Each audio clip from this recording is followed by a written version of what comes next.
You are now tuned in to Go Time Dolphins with Charlie Touche and Kadeem Simmons, the Miami Dolphins podcast that's for the fans and by the fans.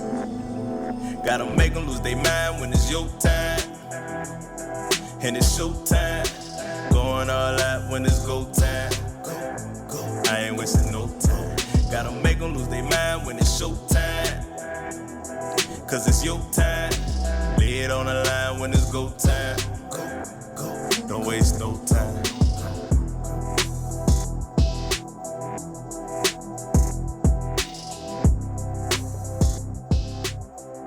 I had a question for you for the start of the podcast, and I totally forgot.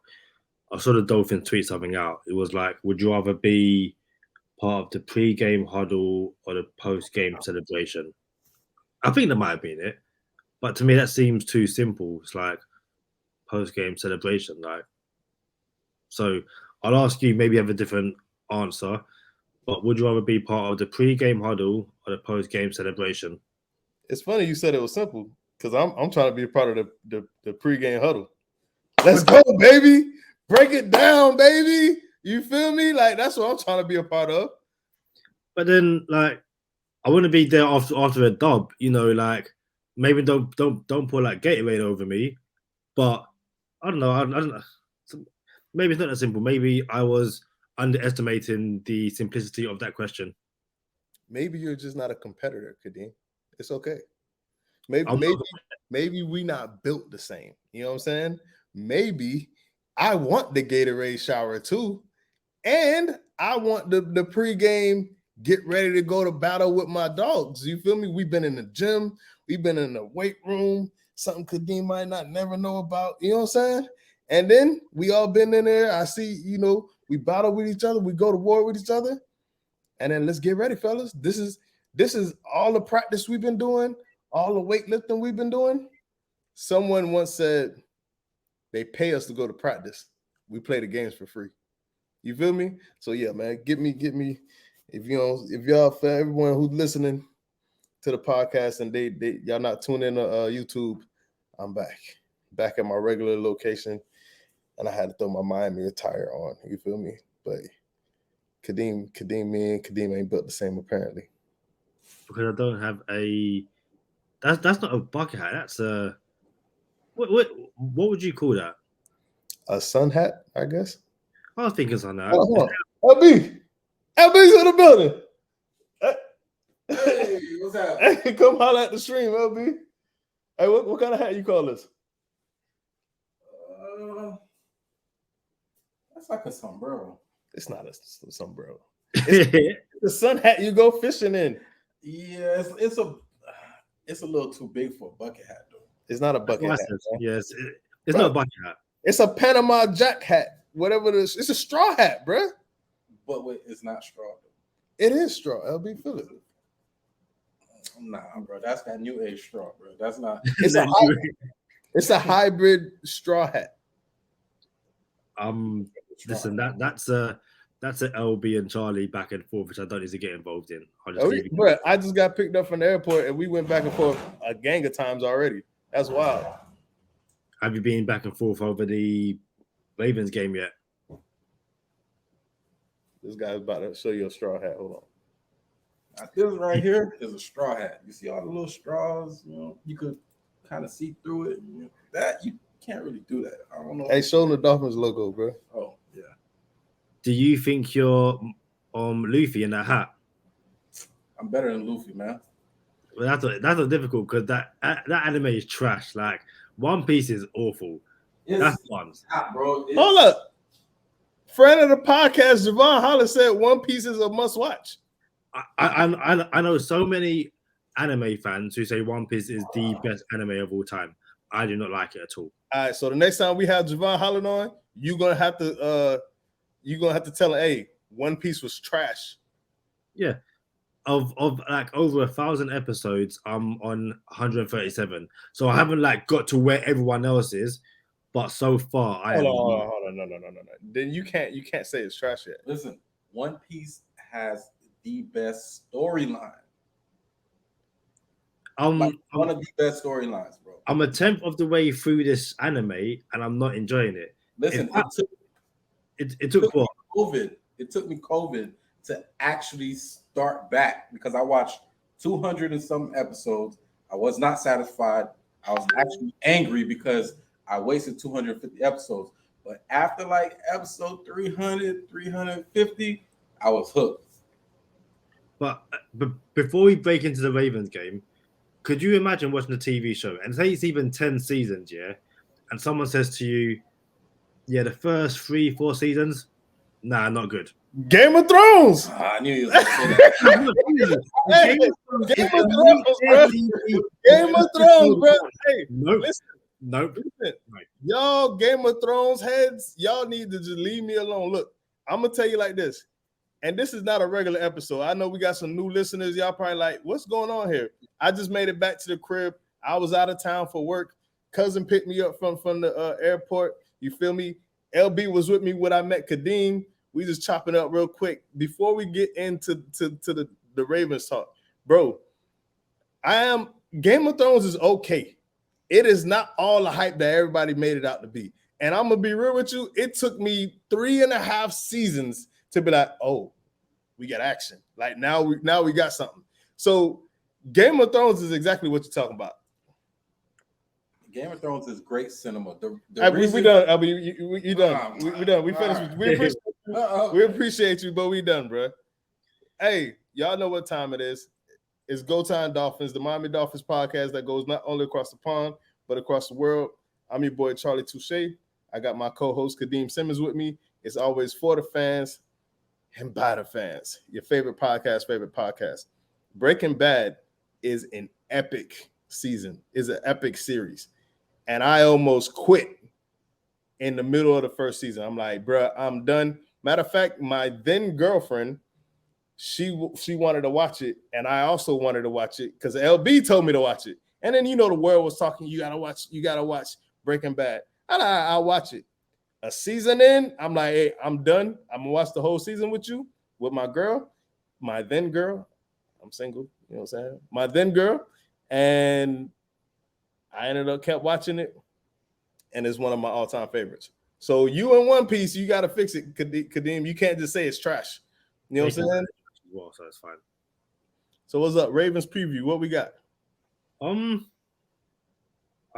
don't know if there's concern, but do you think there's a mini injury crisis the Dolphins have right now? We'll delve into it a lot more on the in no huddle with the injury report and stuff like that. But we can't not talk about it during the episode. Friend of the podcast, Brandon Jones, looks like he might be a doubt for the game. Friend of the podcast, Austin Jackson, probably will miss the game. Our franchise left tackle, our big money acquisition in the offseason to Ron Armstead, he's probably a doubt for the game. It's one of those situations where it looks like the injury bug has kind of hit Miami early across the team. Does that make sense? What do you make of it? There's a stat, and I can't remember the stat on the head. So the best way I can just tell people is that Devontae Parker, as a Dolphin, in his past 3 years, played more games than Teron Armstead as a Saint, basically. Something like that. I didn't know Kadeem was going to hit me with this. I would have had the facts. But so when for us as Dolphin fans, we know how inactive or how many times Devontae Parker was injured. And to know that he played more games than Teron Armstead is like, wait a minute. This is what we're counting on at left tackle? Not saying, he's phenomenal. If you look at the film, we seen what he could do. You know what I'm saying? But at the same time, the best ability is availability. So we're going to see what we get. We're diving into no huddle. But I was concerned about Jalen Waddle, Kadeem. I told you. I'm like, I don't think Jalen Waddle's 100%. And he had 4 catches on 5 targets last game? Something like that. It wasn't like he, his 9-10 targets. And I'm pretty sure game script will switch that up, but not right now. So yeah, man. I'm not overly concerned. Like, oh no, all of my season parlays are in jeopardy. Nah, nothing like that. But nah. What about you? You concerned? No, not really. I think like across the team, I think we're okay to miss players. Like again, it's one of those things where as a team, you know you're going to get injuries, so you make sure you have the depth behind your key pieces to go for the full season. It's the offensive line injuries which worry me the most, but the offensive line as a fully healthy unit going into the season worried everyone. So it's not like you know all of a sudden I'm going to be even okay. I'm even more worried, but it's also one of those things where, and I can't remember the person who said it on social media. But they basically said with the previous regime in terms of Brian Flores, the way his offensive line was built and his scheme was built. Once someone went down, it was like, yep, that's it. Offensive game plan out the window, even if there even was one. And it was like, if your first read ain't there, it's gone. And that was the game plan with a fully fit offensive line.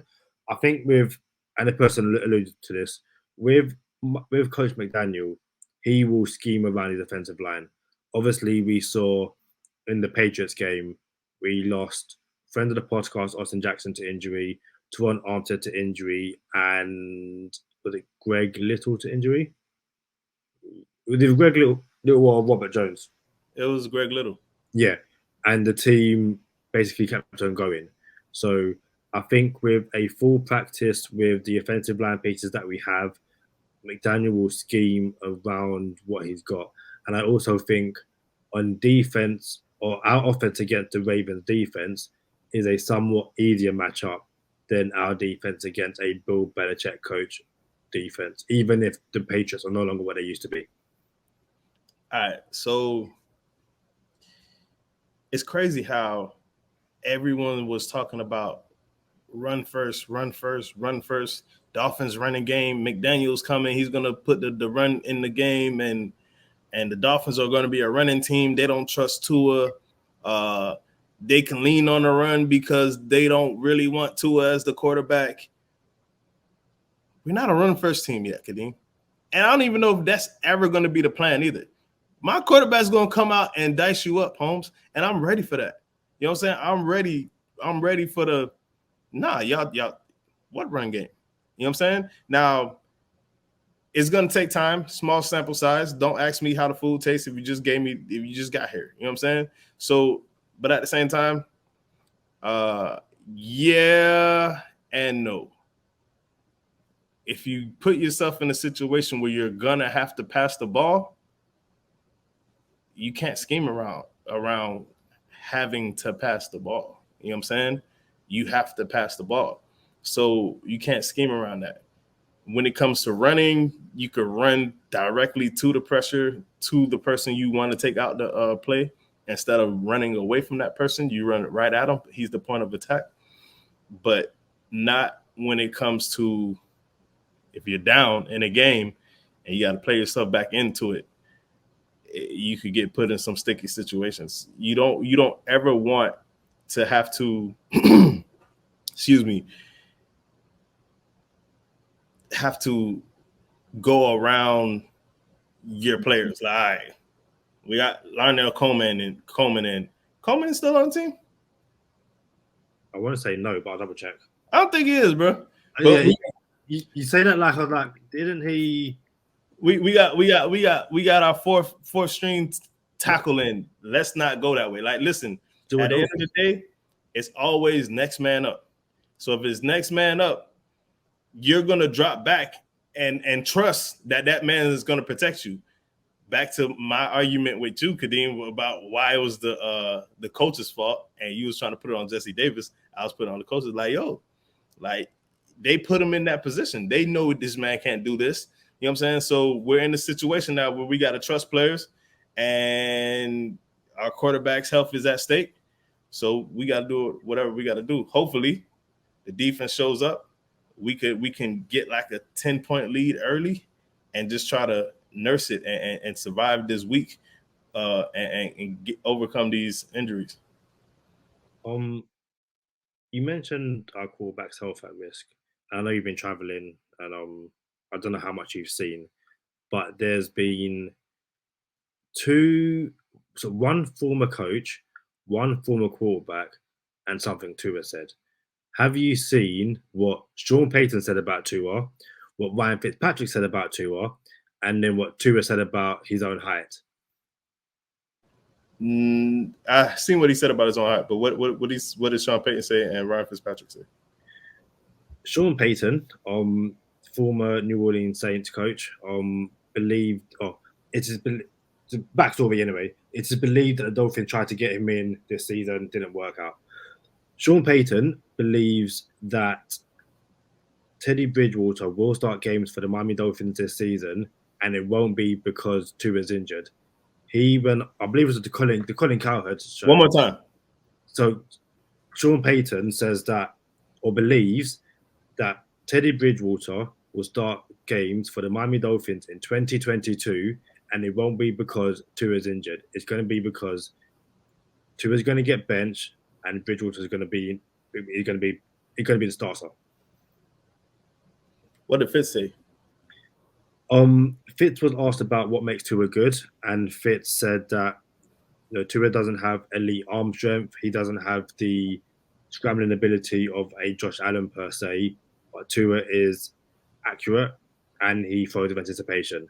And because he has that, he has to basically make sure that that's what makes him elite. So, as we all know, he's not one of these Justin Herbert, Josh Allen guys. But he said when he looks at Tua from the day Tua came into the building, he's extremely accurate and he throws with great anticipation, and that's what's going to make him successful in the NFL. What did Tua say about himself? Tua basically said that, I'm not paraphrasing, but he said, I'm not the tallest quarterback. So if I can't see you and you can't see me, I can't throw you the ball. So basically, get into a position where you can see me and I can see you and I can get you the ball. And yes. Very quickly, the funny thing about the Tua situation is one of those things where he wasn't even asked about his height. I think he was asked about what happened in practice translate to games. And it's one of those things was like, Tua, you don't need to say that. Like, stop talking yourself into situations where you're open to criticism because it wasn't needed. But Tua's honest. He's going to say what's on his mind. And I genuinely don't think he cares how everyone portrays it. If he feels something, he's going to say it. But we know that's Tua. Tua just say stuff like, bro, don't say that, bro. Please don't say that. But he says it anyway. I heard what Tua said. I thought he said more than that, though. I wasn't sure if there was more added on to it, but I did hear that when he said it. Sean Payton's interesting, though. Yeah. Because he was going to be the coach. Yeah. And I wonder, I don't wonder. You know what I'm saying? Like you would think he would come in with no bias and let him see it for himself. All right. This sounds like it's a preconceived, this is what I'm going to get with this quarterback. So I wonder if he would have had that that mindset coming in, or if he would have let himself be open to, oh, I didn't know Tua was this nice. You see what I'm saying? Or was it a preconceived, nope, Tua's not my quarterback, and I didn't even see him in camp yet. You see what I'm saying? So that's very interesting that Sean Payton's like, yo, I was going to go be the Dolphins coach, and I was bringing Tom Brady in, or I was bringing 12 in because I don't like the quarterback they had over there. That's crazy. What's interesting, and again, some people alluded to it on social media when these quotes came out. Payton's worked with Teddy Bridgewater. So that could just be him saying, and I think he even said it himself. It was like, I've seen what Teddy can do. And maybe that's him saying, I've seen what Teddy can do. When I had him, I had Drew Brees, so he wasn't going to start ahead of Drew Brees. But Teddy's the kind of guy who can lead an NFL offense. And because I've seen what he can do up close, I believe that if I was in Miami, I would have used him. That's kind of my thinking. And I think it's one of those things where it might have been Chase Edmonds that said it. But he was like, correct me if I'm wrong, or if you can remember, a current Dolphins player who came into the building this year and was like, from what I'd heard via the media, it was Chase Edmonds. Yeah, he said, I didn't think Tua was it. And then I came in and I was like, you guys have been lying on this guy's name. Tua's that guy, like, Tua's the one. Like, you're going to get Alabama Tua this year, like, Big Goose and stuff like that. So it would have been interesting. if Sean Payton had come into the building and 12 didn't arrive, whether he would have had an open competition between Tua and Teddy Bridgewater, or would he have gone, because I've worked with Teddy Bridgewater, he's going to be my starter, Tua, you're going to have to basically prove to me you deserve, to basically beat him out, stuff like that. That's the Sean Payton thing is very interesting given the ties he has to Miami in terms of what they want to bring him in for. So we should be fair that the rumors were Sean Payton and 12 was coming at the same time. Yeah. So it wouldn't have even been a question. Like Tua wouldn't be his quarterback. It wouldn't even be, we're going to see what we got with Tua before we bring in 12. It sounds like the whispers were, I'm going to come and this is what it's going to be and whatever. So it's fair to assume that he would have been out on Tua. The question is, which this is going too deep into the woods where I don't want to go into, but if he didn't come with 12, if he would have had the same Chase Edmonds reveal, I didn't know this was what Tua was. You see what I'm saying? So we'll never know. We don't need to know. And it's still, nonetheless, 2020 Tua. And we're about to go to it's too soon to say that, the P word. You know what I'm saying? It's too soon. We got a game coming up this week, man. Let's talk about it. So I was going to say very quickly, what did you make of Fitz's comments? I should. Was it? Is it video of it or is it just quotes? It's video. I would prefer to see the video. Matter of fact, so I'll watch it, and when we go into bonus time, I'll have my thoughts on Fitz, because a lot of stuff matters. I don't want to just hear someone say something about somebody, not hear the tone, not hear everything about it. How long is it? The clip is a minute or so long. So I'll take it out, and when we go into bonus time, I'll talk about it. I think I'll say something very quickly on it now, and it's one of those things where Tua, and this is my personal belief on Tua, is that Tua is compared to quarterbacks, and people project what they want Tua to be as opposed to what Tua actually is. And what Fitz said about Tua is what Tua was coming out of college, a quarterback who throws with great anticipation and has tremendous and is tremendously accurate. He doesn't have the Justin Herbert arm coming out of college. He never had that. But what he could do is he could kill you over and over and over again with his accurate passes. And I think the throw to Jalen Waddle in week 1 was exactly what the Miami Dolphins envisaged this offense would be with Tua and Tyreek Hill and Jalen Waddle. And we're going to scheme guys open. Tua, all you have to do is throw the ball accurately with anticipation and let the other guys do the rest. And for whatever reason, Miami fans, rival fans, want Tua to basically be a Josh Allen / Justin Herbert / Patrick Mahomes quarterback. And it's not him. It was never him. When people say he has a noodle arm, dude, go back and look at his college tape. Tua didn't come out of college with this tremendous arm talent. He never had it. So stop trying to make it seem like he lost it, and stop trying to make it seem that, and again, it's one of those things where, and I'll keep it short. Hey, my dog said, I'll keep it short after he's running long. My dog, all right, let's go. People said, the Dolphins made a massive error in drafting Tua over Justin Herbert, and everyone was taking Justin Herbert. Go back and look at the mock drafts, what people said coming out of that draft. It was Tua. Even when he was injured, it was still Tua. Had Tua not get injured, he probably would have been QB1. And if Joe Burrow still had been QB1, he'd be 1A. Justin Herbert coming out of college was not Justin Herbert of the Chargers. He wasn't. He's got the physical tools and the physical traits, but he might be a bust. So just stop this narrative that Tua isn't what was advertised coming out of college. He's exactly what we thought coming out of college. He might not have reached those heights yet, but given the injury and the offensive scheme he played under in year 1 and 2, give the guy a break. And that would lead us up. At the end of the day, look at all three of their situations since they're contemporaries. Look at the offensive minds that all three of them had around each other and tell me which one had it best. I could guarantee you out of the three, Tua had it the worst. And that's just a fact.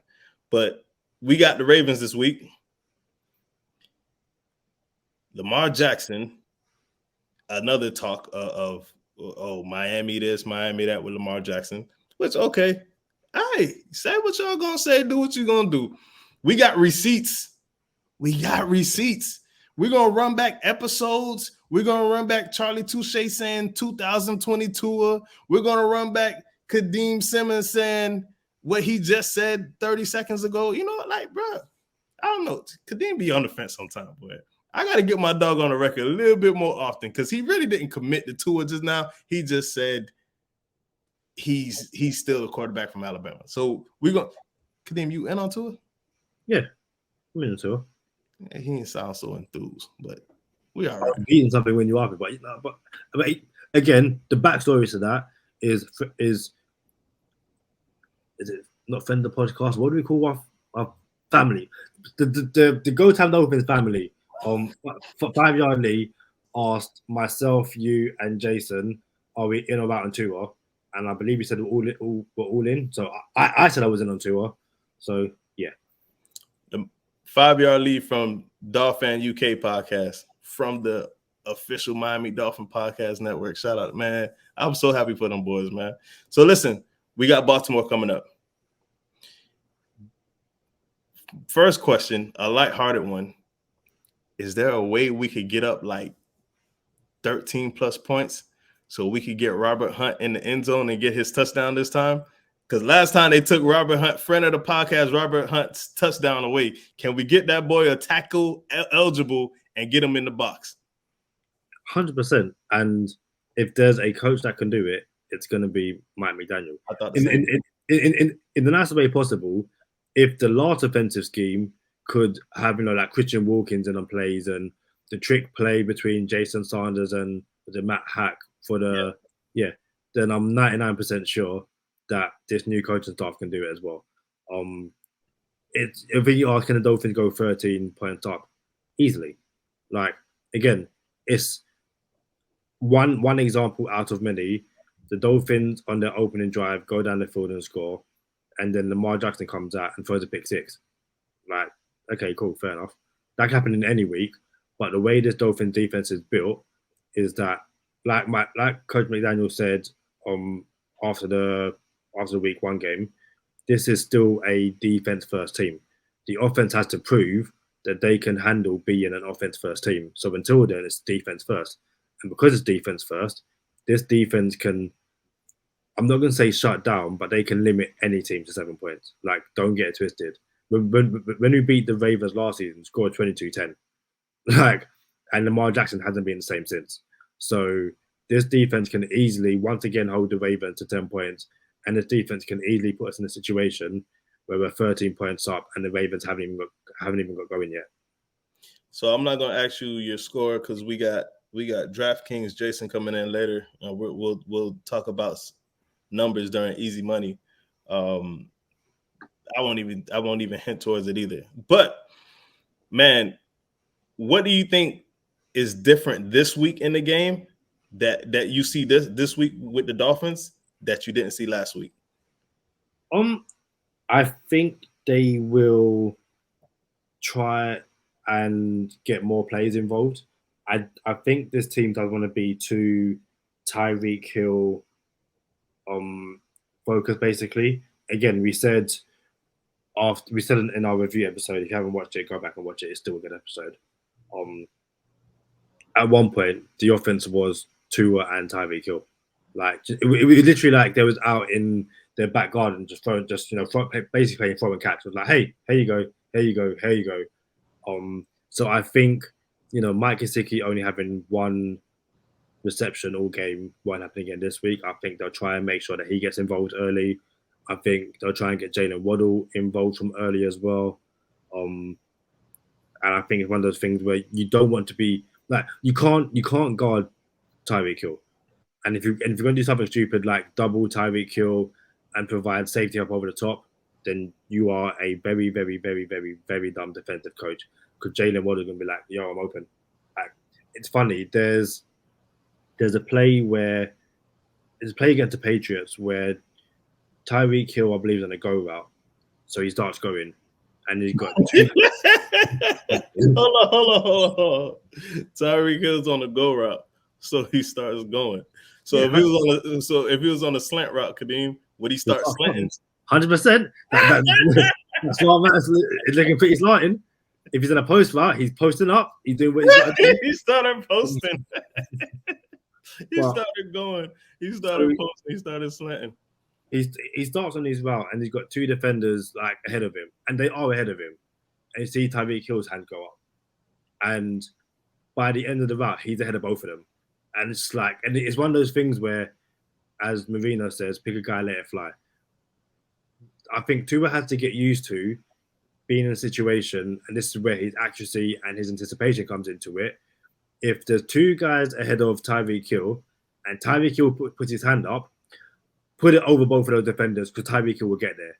And it's one of those things where, even though they practiced throughout the offseason, I still don't think he realizes just how fast Tyreek Hill is. So, it's one of those things where, I think this week we might see a few more deep shots if it's on. That's one thing I was going to ask you. Given how the Dolphins started the game against the Eagles and going deep to Tyreek Hill, do you think they take that shot early this week? Because we didn't see it last week at all. So we kind of seen it last week. Here's when. The very first play of the game, it looked like it could have been 6. And I'm saying that because the very first play of the game in preseason, when they first played with each other, it looked like it could have been 6. So I wonder what we have conjured up for this game in the opening drive of offense, the offensive first drive on offense. And then I also wonder when we're going to see those two plays again, right? Because I'm pretty sure when you show that play in preseason, you put it on film, and everybody like, hey, be careful with this first play of the game. Don't get, And then last week, it looked like we got the look that we wanted, first play of the game, and we're about to go for at least 30 yards on that play. So I wonder when we see those two plays again, and I also wonder what it looks like this week. And I disagree with you, Kadeem. I don't think they mind it being Tyreek Hill heavy. I said it last week. I said it actually, it was earlier this week. Might have been the last episode. I think they don't mind it being a Hill and Waddle show. I think they don't mind Hill getting 12 targets a game, Waddle getting 10 targets a game, and everybody else help us win. I think they don't mind it because it's indefensible, unguardable. So, yeah, I disagree, man. I think you're going to see Tyreek Hill average 10 targets a game on the season, 10 targets a game. So everyone who crammed those overs for 1,025.5, I think we're going to be cashing out. I said we. My bad. I said we. But, yeah, man. What about defense, though? What do you think? Do you think Lamar Jackson makes it more of a game because he remembers what we did to him last year? I think Lamar Jackson can remember. It's whether he's adapted and the Ravens can scheme around what the Dolphins are going to do. I think it's one of those things where, and I think we alluded to it on the last episode as well, when the Dolphins have everyone on the line of scrimmage and you have no idea who's coming, that forces the offensive plan should be, let's get the ball out quickly because they could be sending 8 and, someone needs to get open. It's easier to get the ball out quickly when you don't have Byron Jones on the field. If it's X and Byron Jones, it's clamped. You're in a snuggie. Do what you can. Kadeko, who made a great name for himself last week, I expect probably to see more of him. Javon Holland, friend of the podcast, Javon Holland is a dude. He said this week that he wants teams to see him and X like they see, I think he said JC Jackson and Derwin James. I think that was the duo he named. But it's a situation where with friends with an S on the end, friends on the podcast, Brandon Jones and Javon Holland, and then you look at X, Ogbar, Jalen Phillips. The Dolphins have enough pieces on defense to generally cause Lamar Jackson a lot of trouble. And like I said in the last episode, I think we see a lot of Channing Tindall as well. And I think Channing Tindall's job will basically be spy Lamar Jackson. Make sure that with Phillips and Ogbar or his Melvin Ingram, they're going to contain Jackson in the pocket. And if he tries to escape, Tindall, use your speed to make sure he doesn't get too far. What about you? Blum, blum, blum, blum, blum, blum, X. That beat's so good. I think Lamar Jackson struggles again. But just like any competitor that wants the Gatorade shower, unlike Kadeem, I think he doesn't mind the conundrum that is the Miami Dolphins defense. So he will perform better than what he did last time against us. So on that note, I'll keep my opinion short about what I think the defense looks like, and we'll go into no huddle.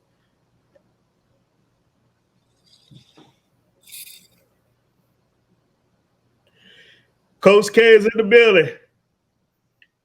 I'm really annoyed that Bill Belichick wears the hood up because like I could do the hood thing as well, but I don't want to. Like it to me, the hood thing doesn't look good. Like yes, no, maybe so.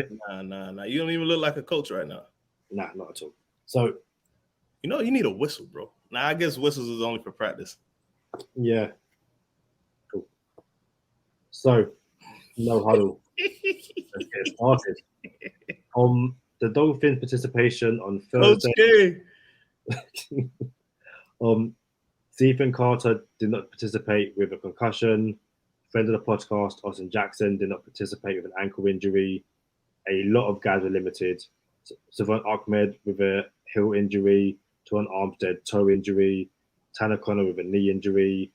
Xavier Howard was limited, but I believe that was veteran rest. Friend of the podcast, Brandon Jones with a hip injury. Safety Eric Rowe with a pectoral injury. Christian Walken joined the injury report with a back injury. Cedric Wilson was limited with a toe injury. Greg Little was full participant, but he also has an ankle injury. And Melvin Ingram had a veteran day rest. Quickly breezing through the Ravens while we have them here.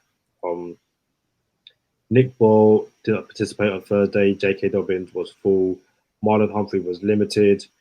Travis Jones and Marcus Peters were full. And then wide receiver James Proche, Patrick Ricard, Ronnie Stanley, and Brandon Stevens all did not participate on Thursday.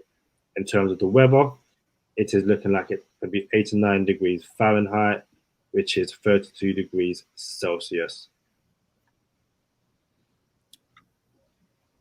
I could have figured out a Fahrenheit Celsius. I'm just saying. I would have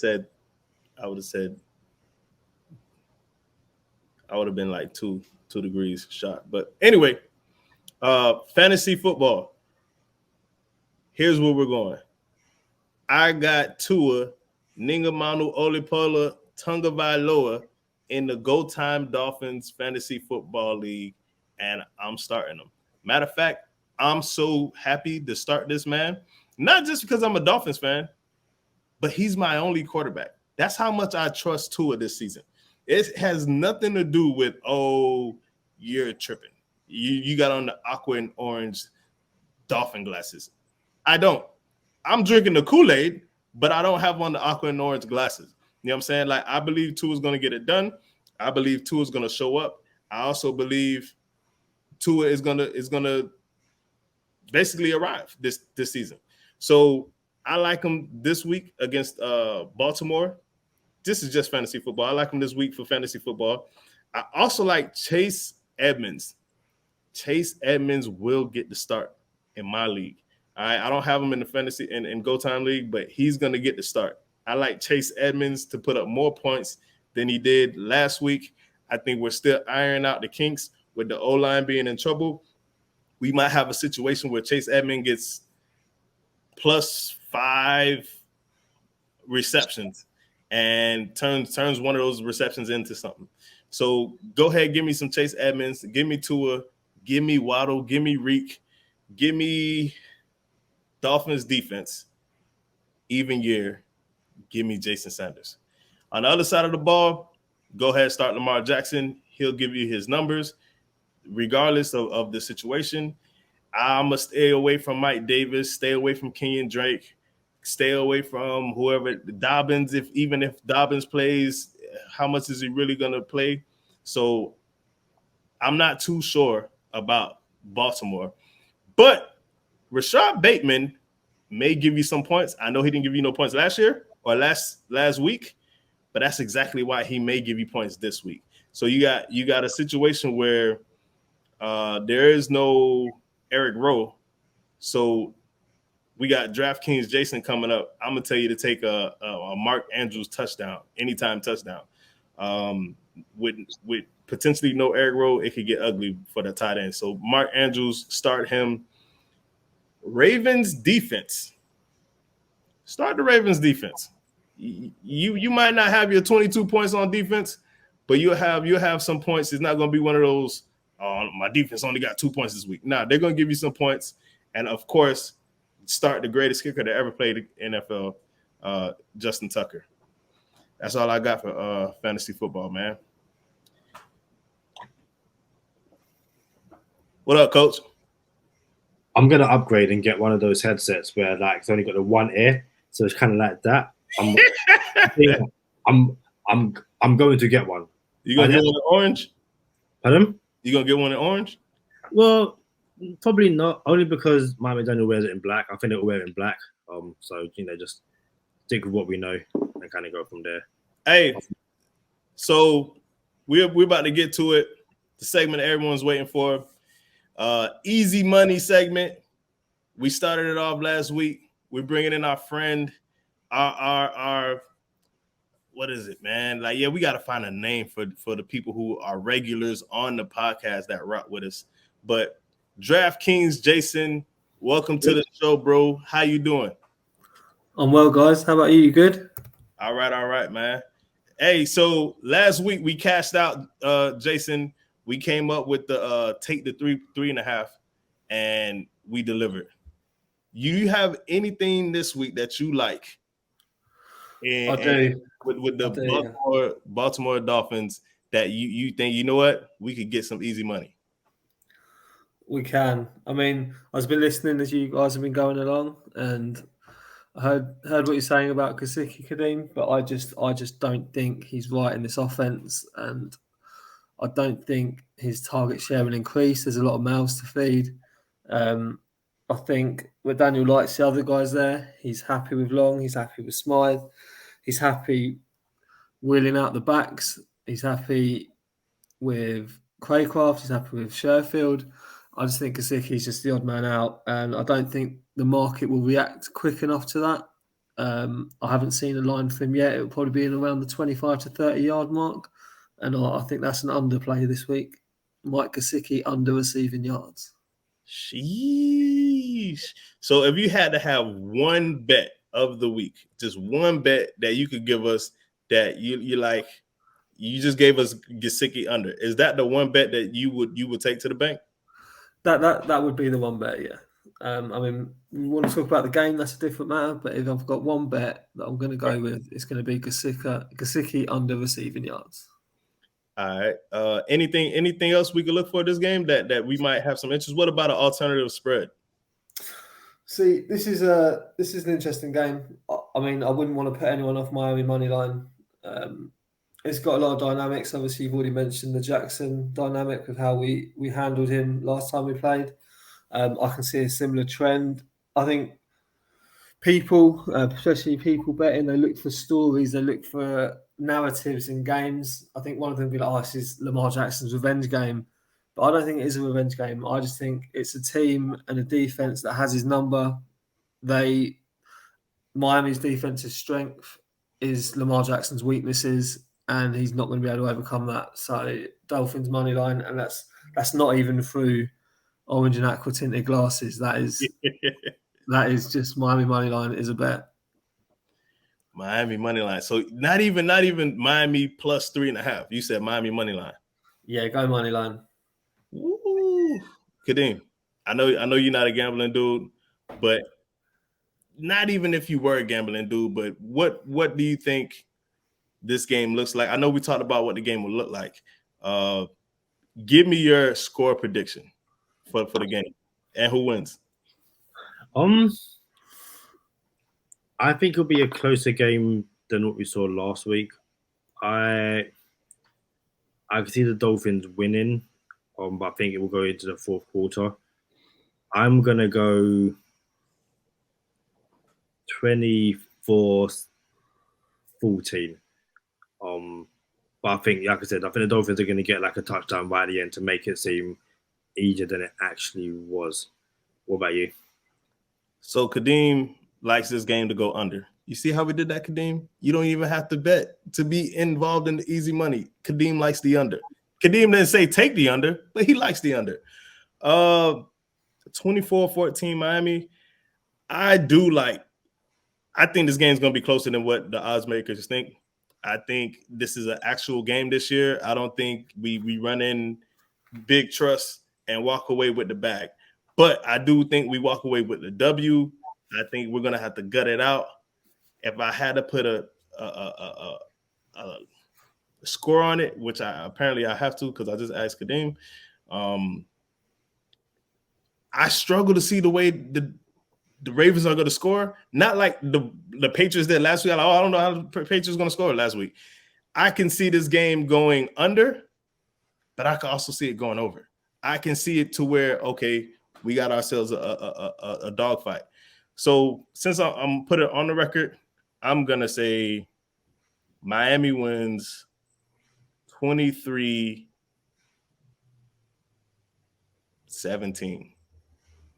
What about you, Jason? So I'm just going to go straight in there with the score. I'm going to go 28-17. Maybe 28-21. But it'll be a touchdown. I've looked at this game hard. I watched the Ravens game last week, and they weren't the Ravens of last season. The run game couldn't get going against the Jets. Yes, Jets defensive front isn't as bad as the Jets organisation as a whole, but I think they average three yards a carry, and that's the Ravens' strength. I mean, Andrews is obviously a big problem for any team. You've got to find someone to match up on him, and he'll get his yards. He will. I like your bet saying that he'll get in the end zone, and he was a play for the fantasy because if anyone's going to score for them, it will be Andrews. I think the run game's that strong. Dobbins is still obviously on the comeback. Behind him, you've got Kenyon Drake, who was cut this offseason, and Mike Davis. I mean, I understand running backs and the run game is scheme dependent, but even that O-line, Stanley's on the injury report. What a loss that would be for them. When you go across our defensive line, you need a strong O-line the other side to negate our defensive front. And if Stanley's out, that's a massive loss. And their secondary's all banged up. I mean, it came out to say their secondary have all got groin issues, and then they're going to come up against Hill and Waddle stretching the field. I mean, there's so many optics and narratives in Miami's favour. And I think Miami put up points this week. I think last week against the Patriots, it's well documented. We had a Bill Belichick defense. We had a rookie coach's first game. I think the shackles come off this week. And yeah, I think we put up some points. My easy money bet of the week, Tyreek Hill over 5.5 receptions.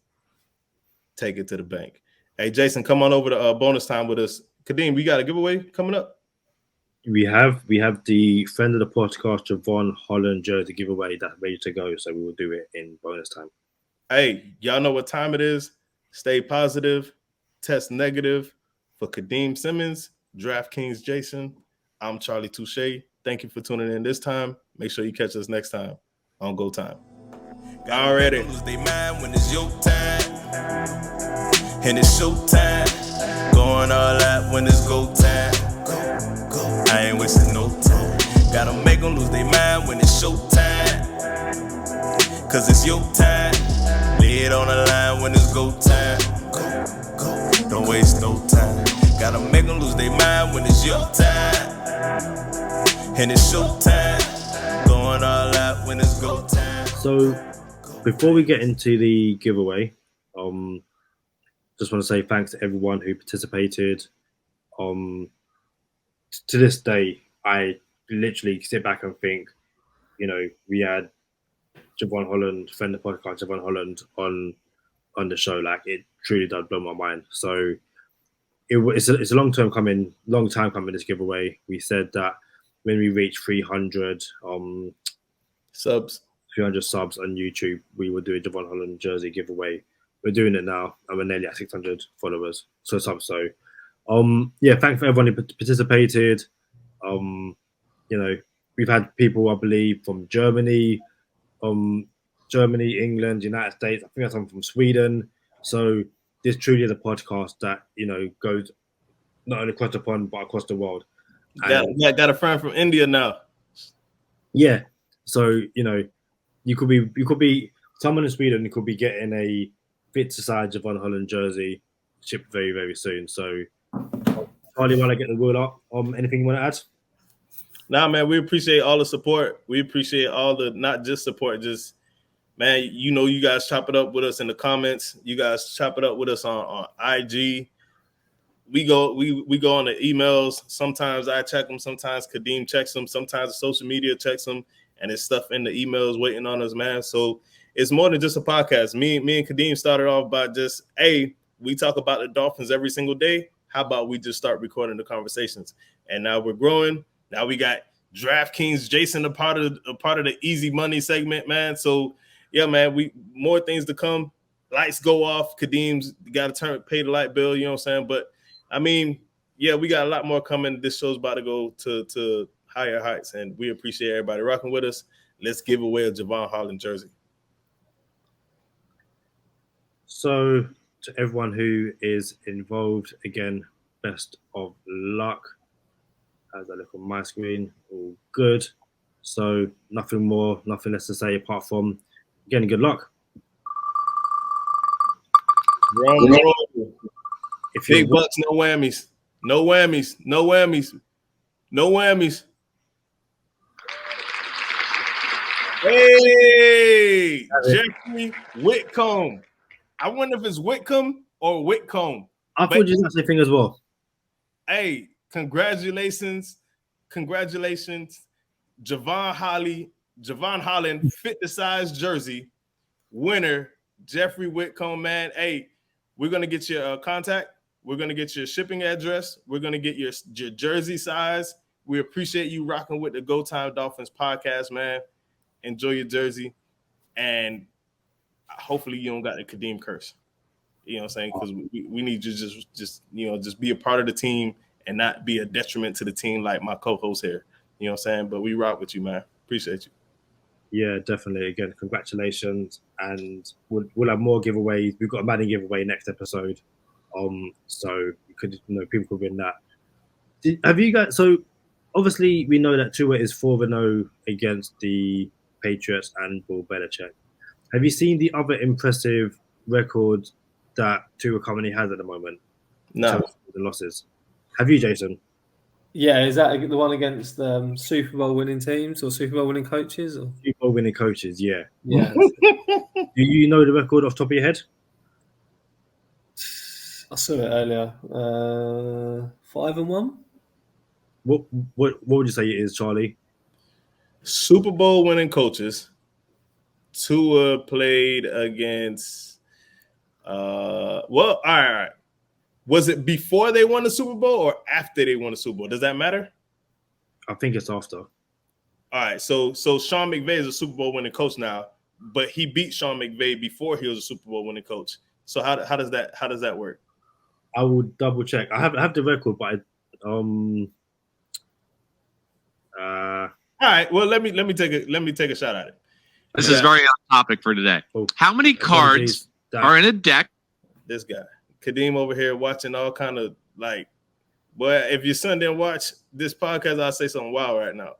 But anyway, so we got Sean McVay We got Harbaugh. We got Belichick. We have down.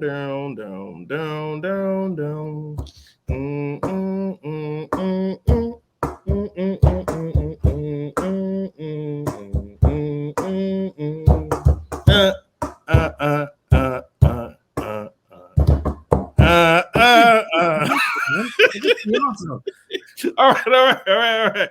I ain't got no answer for you. I'm gonna say 4-1. He's 7-1. 7-1. And the only loss is that game against the Chiefs. Andy Reid.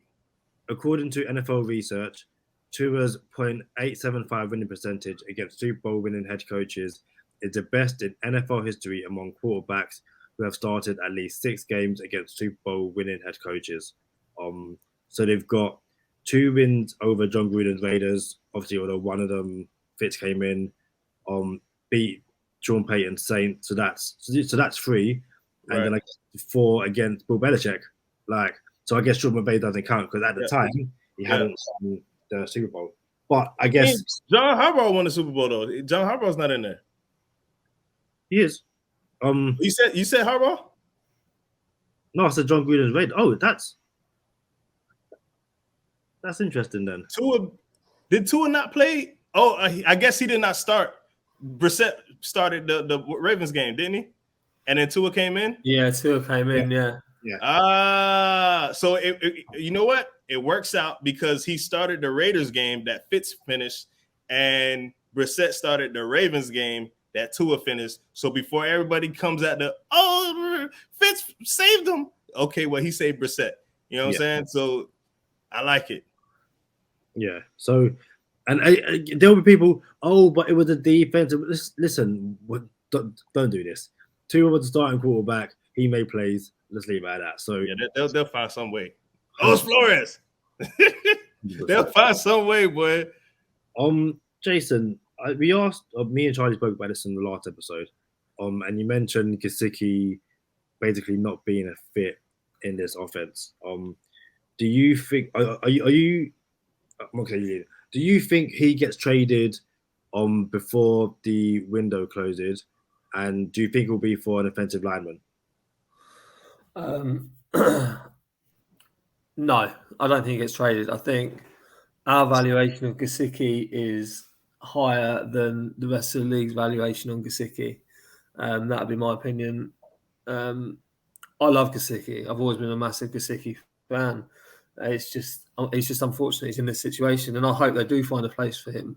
But I don't think he gets traded because I think the team value him or the backroom team have seen him over the last 2 years, 2 or 3 seasons, and they value him higher than they're going to get an offer for him. So I don't think he gets traded, and I do hope that he gets some usage, but I just can't see it. The same way Miami Dolphins made sure this is your boy Chris Greer words.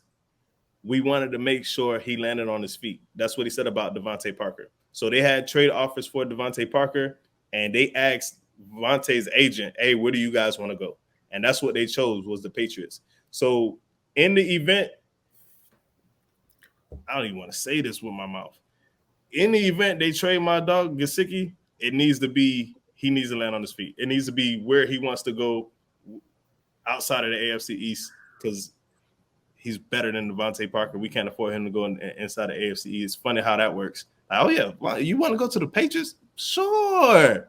We play your first game of the year, bro. Go ahead. You know what I'm saying? Like, we can't have that with Gesicki. So, yeah, man, I don't think we trade him, actually. I don't. I think we finish the whole year.